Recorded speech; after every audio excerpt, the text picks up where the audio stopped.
মধ্যম গ্রামের বুকে এক ভীষণই পুজো, মানে ভীষণই নাম করা এবং বহু প্রাচীন এই পুজো। এই কাকুর বাড়িতে পুজোটা হলো। কাকু, গত 3 দিন ধরে পুজোটা দেখলাম, তো এবার একটু যদি বলে দেন যে কি পুজো? আমরা দেখছি এখানে হরগৌরী ঠাকুর আছেন। এটা হরগৌরী। তা এই 3 দিন ধরেই কি এই পুজোটা হলো? 3 দিন ধরে, 5 দিন। আচ্ছা, 5 দিন যেদিন আমরা ঠাকুর স্নান করি সেদিন আমরা সন্ন্যাস নিই। হ্যাঁ। তারপরে নীল পুজো দিন নীল পুজো হয়। হ্যাঁ। কালকে কাশ নাচ, এই যে দুর্গা লক্ষ্মী সরস্বতী নাচ হলো। আজকে পয়লা বৈশাখ। আচ্ছা, জল খেলে ঠাকুর বিসর্জন, আমাদের কাদা পাক খেলতে হয়, ঠাকুর বিসর্জন দিতে হয়।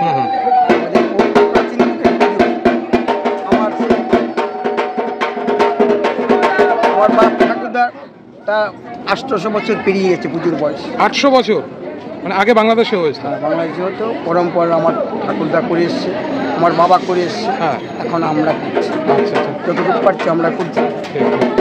আগে এই পুজো আরো 1 মাস নিয়ম ছিল। হ্যাঁ। আমরা তো দিন ধরে রাখতে পারিনি বলে এই 1 সপ্তাহের মধ্যে সীমাবদ্ধ রেখেছি। আচ্ছা, প্রথম দিনে আমি দেখেছিলাম যে এখান থেকে সবাই দৌড় দিয়ে চলে গেল ওই শীতলা মন্দিরে। হ্যাঁ। মানে ওই ব্যাপারটা যদি একটু বলে দেন, আসলে ওটা কি ব্যাপারটা?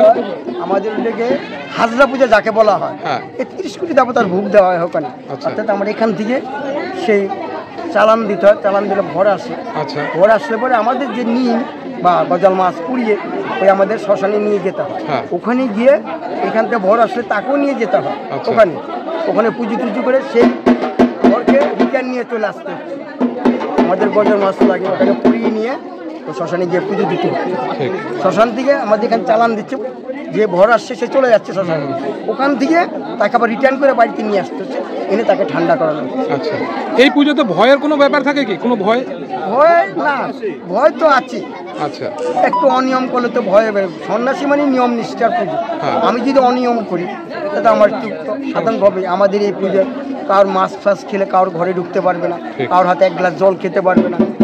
হ্যাঁ, পুরো নিরামিষ থাকতে, মাথায় তেল দিতে পারবে না। হ্যাঁ, মাথায় তেল দিতে পারবে না। পুরো বাবা মা মারা গেলে তুমি পুরো দশা, ঠিক আমাদের সেরকম নিয়ম পালনটা করতে হচ্ছে। ঠিক। আচ্ছা, আর যখন ওখান থেকে আপনারা ফিরলেন তখন আমি একটা জিনিস শুনেছিলাম যে পেছনে কেউ তাকাবেন না, সবাই সামনে চলুন। হ্যাঁ। এটা কেন বলা হয়েছে? এটা কেন বলা হয়েছে? আমরা তো পূর্বপুরুষে শুনে এসেছি যেটা, যে পুজো করে পিছন দিকে তাকাতে। আচ্ছা। এর চেয়ে বেশি কিছু আর আমরা, ওটা একটা ভোগ দেওয়াতে তো ওই দেবতাদের আনুষঙ্গিকগণ থাকে, তারা হয়তো একটু গ্রহণ করে। ওই যে আমরা পিছন দিকে তাকাই, আচ্ছা। দেখেও নই তাকাইও না। আমাদের পূর্বপুরুষরা বলে এসছে যে পুজো করলে পিছন দিকে তাকাবে, আমরা সেই নিয়ম ধরে চলে আসি। আচ্ছা আচ্ছা, মানে প্রত্যেক বছর এই পুজোটা আমরা দেখতে পাবো। অবশ্যই। আপনার নামটা একটু বলে দিন, আমার নাম প্রফুল্ল পাল। আর অ্যাড্রেসটাও একটু বলে দিন। আমার মধ্যমগ্রাম, দেশবন্ধু রোড, নেতাজি সুভাষ। আচ্ছা আচ্ছা। আমার বাবার নাম হলো প্রহ্লাদ পাল। হ্যাঁ। এর বাবা যে ছিল পুজো করতো, তার এখন খরমটা নরোত্তম পাল। ওই যে তার নাম লেখা আছে। হ্যাঁ, এখানে মন্দিরে আছে। হ্যাঁ, পুজো খালিলা নরোত্তম পাল, সেবক প্রহ্লাদ পাল।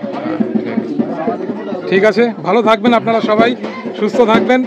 এখানে সবাইকে আপনারা সন্ন্যাসী হয়েছিলেন, তাহলে আজকে সেই নিয়মটা ভাঙলো। আজকে সেই নিয়মটা, এরপর থেকে আপনারা নর্মালি যা খেতেন তাই খেতে পারবেন। যে আমাদের নিয়ম কাজটা আছে, পুজো হলে জগের ফোঁটা দিয়ে এলে নরমাল হয়ে যাবে। আমাদের এই যে মাছ আমরা মুখে দেবো, হ্যাঁ। পরে আমাদের ভোগ হচ্ছে, ওটা মন্দিরে মাছ ভোগ হবে। হওয়ার পরে সন্ন্যাসী সব বসবে, বসার পরে আমাদের ধনীদের যাদের হাতে মাছ মুখে দেবো, মাছ মুখে হলে আমাদের সন্ন্যাস হবে। কাল থেকে যার যার বাড়ি সবার। ঠিক আছে, আমরা সবাই এইখানেই ছিলাম, একসাথে ছিলাম, সব সন্ন্যাসী একসাথে ছিলাম। এটাই আমাদের ছিল একটা ঘর। এখন কালকে থেকে আমরা বান্ধের মধ্যে সবাই ছিলাম, কে মুচি কে মতো মেতর, সবাই বাস বিছানে সব সবাই এক। সবাই। ঠিক আছে, সবাই ভালো থাকবেন। মহাদেব ভর করি না, মহাদেব ভর করি না, মহাদেব ভর করি না। আস্তে বাঁচো, আস্তে বাঁচো, আস্তে বাঁচো, বছর বাঁচো, বছর বাঁচো, বছর বাঁচো। মহাদেব ভর করি না, মহাদেব ভর করি না, মহাদেব ভর করি না।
এখন বাজে রাত 1:15। প্রায় 150 বছরের পুরনো সেই বাড়িতে বিভিন্ন রকমভাবে পুজোটা হয়, মানে একটা রিচুয়াল যে ব্যাপারটা থাকে সেটা আমি সেখানে চলে এসেছি এবং আমি এখান থেকে তুলে ধরার চেষ্টা করছি যে কিভাবে কোন পদ্ধতিতে এই পুজোটা হয়। অলরেডি কিন্তু ঢাকের আওয়াজ তোমরা এখান থেকে শুনতে পারছো, একদম পাশেই সেই বাড়িটি।